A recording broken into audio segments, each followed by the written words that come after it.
শান্তিনিকেতনে শুরু পৌষ মেলা উৎসব। 4 বছর পর ফের পৌষ মেলা বিশ্বভারতীতে।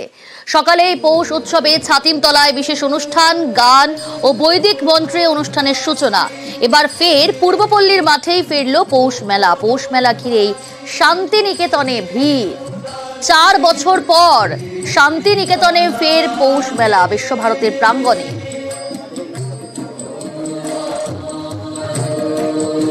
সকাল থেকে তো আমরা প্রথমেই এসেছি ছাতিমতলায় প্রোগ্রাম দেখতে, তার আগে বৈতালিক হয়েছে।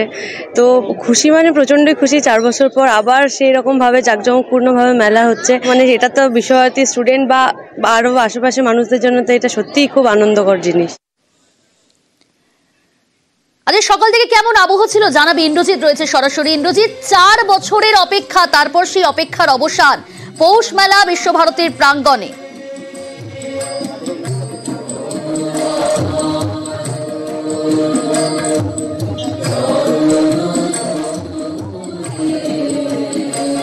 আমি আবারও যাব, ইন্দ্রজিৎ রয়েছে সরাসরি। ইন্দ্রজিৎ, 4 বছরের অপেক্ষার অবসান এবং আজ থেকেই শান্তিনিকেতনে শুরু পৌষ মেলা এবং বিশ্বভারতীর প্রাঙ্গণে পূর্বপল্লীর মাঠেই হচ্ছে সেই পৌষ মেলা। কতটা খুশি?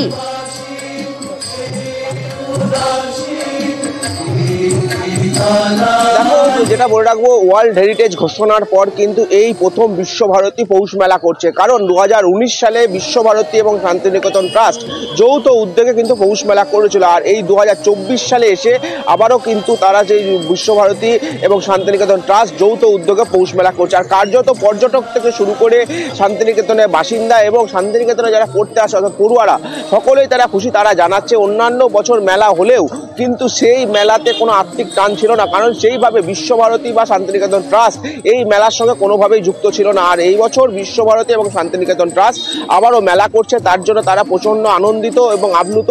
এবং এবছর যেটা দেখা যাচ্ছে বা তারা যারা জানাচ্ছে যে পর্যটক যারা আসছে বাইরে থেকে, তারা কিন্তু অত্যন্ত ভিড়, মানে অনেক বেশি পর্যটক হবে এমনটাই কিন্তু তারা আশা করছে। এই কারণে আশা করছে কারণ যেহেতু বিশ্বভারতী কর্তৃপক্ষ মেলার সঙ্গে যুক্ত রয়েছে, তো বিশ্বভারতী কিন্তু সরাসরি যে রবীন্দ্রনাথ ঠাকুরের যে পৌষ মেলা, সেই পৌষ মেলা কিন্তু করছে। আজ সকালেই ছাতিমতলায় বৈদিক মন্ত্রপাঠ, রবীন্দ্রসঙ্গীত গানের মধ্যে দিয়ে সেই মেলার সূচনা হয়ে গেছে ইতিমধ্যেই। এবং শান্তিনিকেতনের যে পূর্বপল্লীর মাঠ, সেই মাঠে উপাচার্য থেকে শুরু করে বীরভূম জেলা প্রশাসনের সমস্ত আধিকারিকেরা সেখানে উপস্থিত রয়েছেন। ইতিমধ্যেই তারা সেখানে উপস্থিত হয়ে পড়েছেন এবং সেখানে যে বাউল মঞ্চ, সেই বাউল মঞ্চের উদ্বোধন হবে এবং সেখান থেকেই আজ থেকে কিন্তু পৌষ মেলা অর্থাৎ 7ই পৌষ থেকে মেলা শুরু হবে এবং এই মেলা 6 দিন চলবে, এমনটাই কিন্তু বিশ্বভারতীর পক্ষ থেকে জানানো হয়েছে। এবং 6 দিন পরে অনেক ধন্যবাদ ইন্দ্রজিৎ। ক্যানিংয়ে গ্রেফতার কাশ্মীরি জঙ্গি। নিষিদ্ধ জঙ্গি সংগঠন তেহরিক-উল মুজাহিদিনের সদস্য জাভেদ মুন্সি। সেই ক্যানিং হাসপাতালের সামনে থেকেই পুলিশের জালে রাজ্য পুলিশের এসটিএফ এবং জম্মু কাশ্মীর পুলিশের যৌথ অভিযানে পাকড়াও জঙ্গি, বাড়ি শ্রীনগরের তাংপুরায়।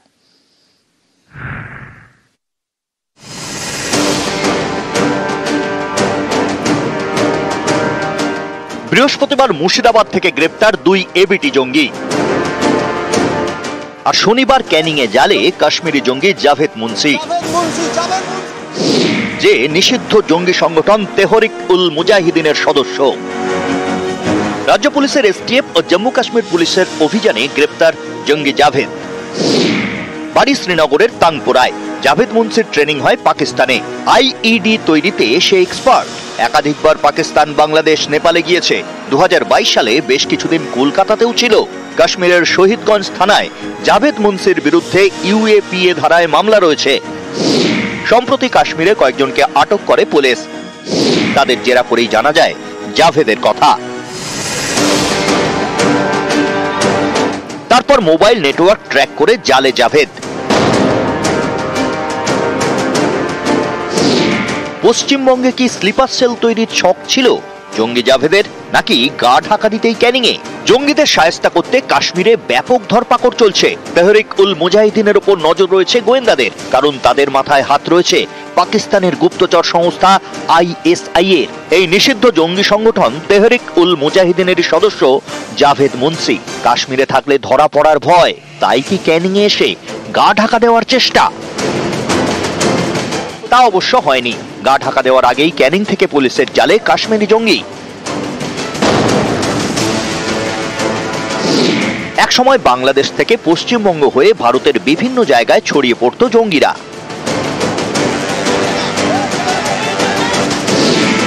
বাংলাদেশে অশান্তির সুযোগ নিয়ে এই রুটি কি ফের চালু করার চেষ্টা হচ্ছে? জাভেদের গ্রেপ্তারিতে এই প্রশ্নটা উঠছে। তাছাড়া সম্প্রতি আনসারুল্লাহ বাংলা টিমের 8 জঙ্গিকে গ্রেপ্তার করে পুলিশ। এর মধ্যে অন্যতম সাদ রাডি ওরফে সাবশেখ। এই জঙ্গি মুর্শিদাবাদ সীমান্ত দিয়ে ভারতে ঢোকে, তাকে কেরল থেকে গ্রেপ্তার করে পুলিশ। তাহলে কি বাংলাদেশ টু ভারত ভায়া পশ্চিমবঙ্গ এই রুটি কি ফের চালু করার চেষ্টা করছে জঙ্গিরা?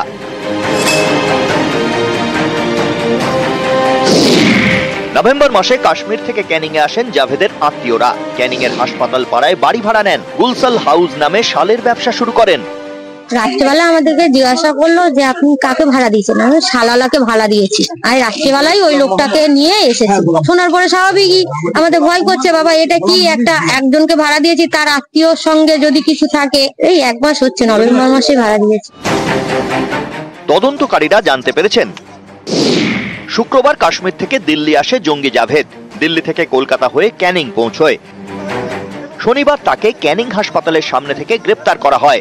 তারপর তাকে নিয়ে যাওয়া হয় হাসপাতাল পাড়ার বাড়িতে। वो आए थे, उसको ले लिया। बोला इधर क्यों आए? इसलिए मेहमान था, वही आया, वही उसी को ले लिया। गुलशन का मतलब? हाँ, आप लोगों का? हाँ, वो उसका जीजा है, उसका जावेद साहब। जावेद उसको तो 25 साल हो गए शादी को हमारी ननद के साथ। ক্যানিং থেকে জালে জঙ্গি, জঙ্গির আত্মীয় ক্যানিং এর ভাড়া বাড়িতে। সেই গুলসাল হাউসই এখন পুলিশের নজরে। নিউজ 18 বাংলা।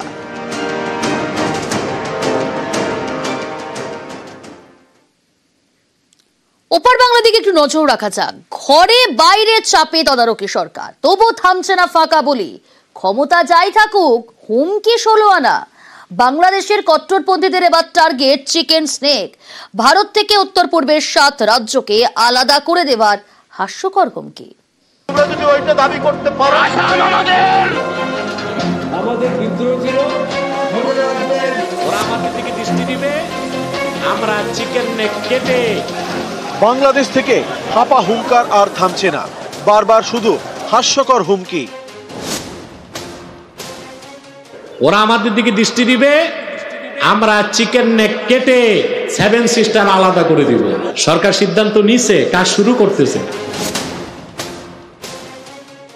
হিন্দুস্তানের উগ্রবাদী হিন্দুত্ববাদীরা মনে রেখো, বাংলাদেশকে সিকিমের মতো দুর্বল মনে করো না। আমার বাংলাদেশের সবুজ লাল পতাকার দিকে কুদৃষ্টি দিলে চক্ষু কেড়ে নেওয়া হবে। এপারে আমরা শক্তিশালী, আমাদের সেনাবাহিনী শক্তিশালী, আমাদের স্টেটের পুলিশ শক্তিশালী। সে চায়না তাকাক আর পাকিস্তান তাকাক আর বাংলাদেশের এখন যারা এসছে তাকাক, তাদের চোখ উপড়ে ফেলে দেওয়া হবে। একটি সার্বভৌম দেশের ভিতরে ঢুকে অন্য কোনো দেশ যুদ্ধ পরিস্থিতি ছাড়া কোনো কিছু করতে পারে না। হাতির 2 ধরনের দাঁত হয়, একটা দেখানোর, একটা খাবার। যা করার ভারত সরকার করছে, সমাজদারকে নিয়ে ইশারাই কাঁপিয়ে। অস্থির বাংলাদেশ, যেখানে সেখানে অশান্তি। এরই মাঝে বারবার বাংলাদেশ থেকে ধেয়ে আসছে হাস্যকর সব হুমকি, ভারতকে নিশানা করে। ভারতের যে government is a real suppressing government. ভারতে 140 কোটি লোকের মধ্যে 135 কোটি হচ্ছে দলিত, হরিজন, অচ্ছুত, মুসলমান এবং সাপ্রেসড 7 সিস্টার লোকজন। এদের মুক্তি দান করার জন্য আমরা যথেষ্ট। আমাদের দেশের সেনাবাহিনী এবং সৈনিকের সম্মুখ যুদ্ধে ভারতের মধ্যপায়ী এলজিবিটি সমাজের সৈনিকরা কখনকালেও জয়লাভ করতে পারবে না। আমি বলে দিচ্ছি ভারতকে যে ট্রেনিং আমরা নিয়েছি, আমাদের ট্রেনিং, আমাদের দক্ষতা ভারতের চেয়ে অনেক বেশি। আমরা যদি একবার সাহস করে আমার দেশকে যুদ্ধ করবে, আমরা বলে দিচ্ছি 4 দিনের মধ্যে আমরা কলকাতা হোল করে নেব। মোদী সাহেবকে বলবো বাংলাদেশের বিরুদ্ধে অবস্থান গ্রহণ করেন না, বাংলাদেশের সাথে পাঙ্গা দিলে এটা খুব কস্টলি হবে। অ্যাটম বোমার ভয় দেখাইেন না, নিউক্লিয়ারের ভয় দেখাইেন না। আমাদের অনেক বন্ধু রাষ্ট্র আছে যাদের কাছে নিউক্লিয়ার বোম আছে এবং তারা দিতে রাজি আছে। সুতরাং আপনি ব্যবহার করবেন, আমরা এখানে কলা চষবো, এটা হবে না। এখান থেকেও নিউক্লিয়ার বোম লঞ্চ করা হবে। আমাদের দিকে সাম্প্রদায়িক সম্প্রীতি নষ্টের জন্য যদি আন্দোলন করেন, বলে রাখি সেই আন্দোলন কিন্তু আমরা কেটে দেব। রাফায়েল বিমানের ভয় দেখায়, আরে ভাই আছে কয়টা রাফায়েল বিমান? রাফায়েল বিমান নাকি বাংলাদেশে আসলে আমরা নাকি টয়লেট করব? তাহলে বোঝেন আমাদের টয়লেট করতে রাফায়েল বিমান লাগে। হাস্যকরে আস্ফালন যেন থামার নামই নিচ্ছে না। এবার হুমকি ধর্মীয় প্রচারকে। ওরা আমাদের দিকে দৃষ্টি দিবে, আমরা চিকেন নেক কেটে 7 সিস্টার আলাদা করে দিব। সরকার সিদ্ধান্ত নিছে, কাজ শুরু করতেছে। নিউজ 18 বাংলা।